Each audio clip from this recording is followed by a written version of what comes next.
Assalamualaikum warahmatullahi wabarakatuh. Bismillah, kanthi nyebut asmane Gusti kang Maha Welas lan Maha Asih.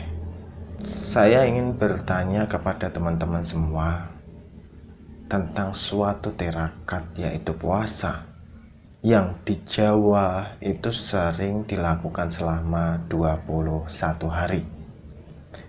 Yang pertama yang saya ingin tanyakan, pernahkah teman-teman mengetahui hal ini? Dan yang kedua, apakah teman-teman sudah pernah melakukan tirakat puasa yang seperti ini? Jika sudah dan pernah melakukan, coba teman-teman memberikan komentar tentang pengalaman teman-teman semua dalam menjalankan puasa atau tirakat yang seperti ini.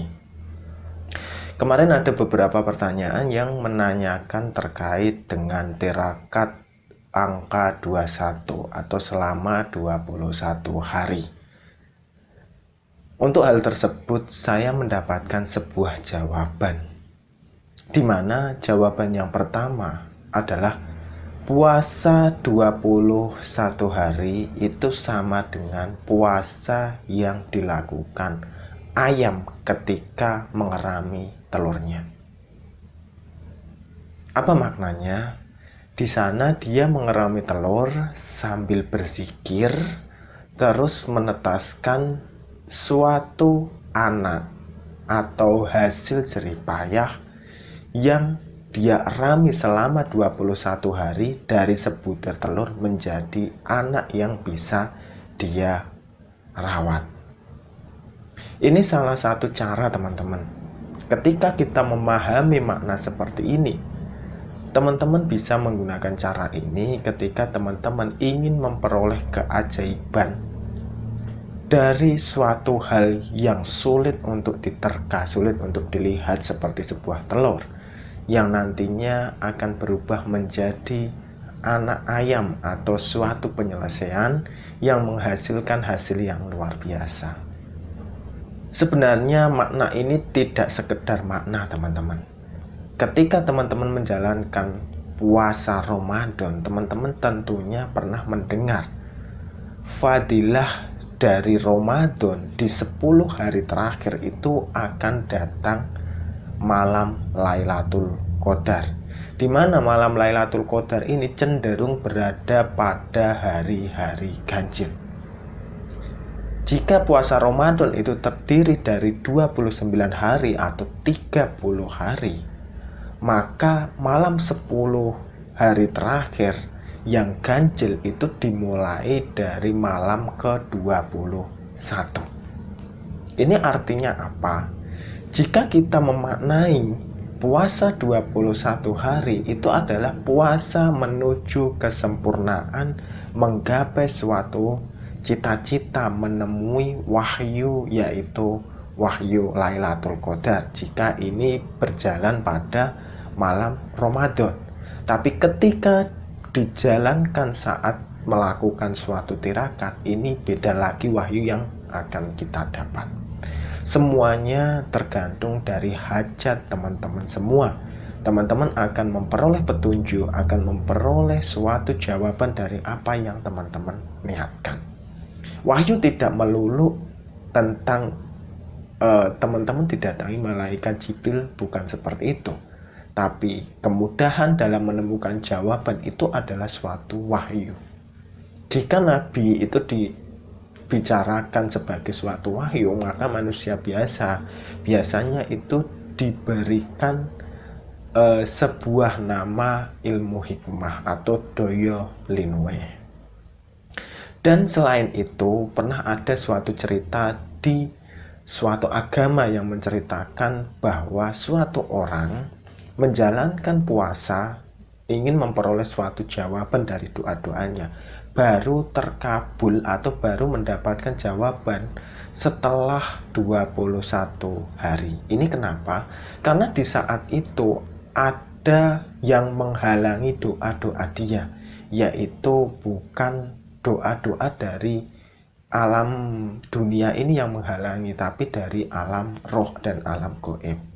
doa-doanya dia tertahan karena di situ ada peperangan di alam roh. Jadi menyelesaikan suatu pertengkaran hingga sampai pada 21 hari baru mereka mendapatkan suatu jawaban. Ada cerita yang seperti itu. Tapi di lain cerita lagi, di sisi medis atau di sisi psikologi, menerangkan bahwa ketika kita menjalankan suatu tirakat atau suatu kebiasaan yang dijalankan selama 3 minggu atau 21 hari, ini akan membentuk suatu kebiasaan baru. Dimana ketika teman-teman sebelumnya berperilaku buruk misalnya, maka untuk merubah suatu perilaku yang termasuk perilaku buruk ini, maka dia diminta untuk melakukan suatu kebiasaan baru yang dilakukan selama berulang-ulang tiap hari sampai menuju hari ke-21. Maka kebiasaan ini akan merubah hidup seseorang menjadi hidup yang lebih baru atau menuju kebiasaan baru. Ini biasa berupa wirid, bisa berupa misalnya teman-teman menjalankan sholat malam, sholat tahajud, wirid zikir dan lain sebagainya, sholat duha dan lain sebagainya, sedekah subuh dan lain sebagainya. Ini akan membentuk pola kebiasaan baru jika dilakukan selama 21 hari. Mungkin ketika suatu saat itu berhasil, itu akan membentuk suatu kebiasaan yang dilakukan berulang-ulang. Dalam artian berulang-ulang setelah 21 hari tidak lantas kita terus berhenti, tidak. Maka itu diteruskan. Yang kita berhentikan mungkin sesuatu yang memberatkan, misalnya yang puasanya kita hentikan. Yang tadinya kita melakukan puasa setiap hari terus-menerus, kita ganti dengan puasa Senin Kemis. Misalnya kita ganti dengan puasa Daud, kita ganti dengan puasa-puasa yang lebih ringan, mungkin seperti itu. Akan tetapi misalnya sholat tahajudnya, misalnya sholat hajatnya, misalnya sholat duhanya, kita lakukan terus-menerus sehingga suatu kebiasaan baru itu akan membentuk pola pada diri kita. Seperti itu teman-teman. Jika teman-teman masih ada suatu pertanyaan yang gerundel di dalam hati, mungkin teman-teman bisa menanyakan di kolom komentar. Mungkin akan saya cari jawabannya atau bisa saya memberikan jawaban secara langsung ketika itu sudah saya temukan. Karena hal-hal seperti ini biasanya itu saya menemukan itu entah dari wejangan guru, entah dari sumber-sumber terkait, entah itu ada sebuah insting atau sebuah jawaban yang tiba-tiba muncul ke alam pikiran saya, atau mungkin dari suatu kejadian di lingkungan saya mendapatkan suatu jawaban. Biasanya seperti itu teman-teman. Terus jika ada pertanyaan apakah masnya atau bapaknya itu menjalankan, insya Allah saya pernah menjalankan beberapa laku tirakat, tapi tidak perlu saya jabarkan laku tirakat apa yang saya jalankan seperti itu. Oke, sampai jumpa di video selanjutnya dan wassalamualaikum warahmatullahi wabarakatuh.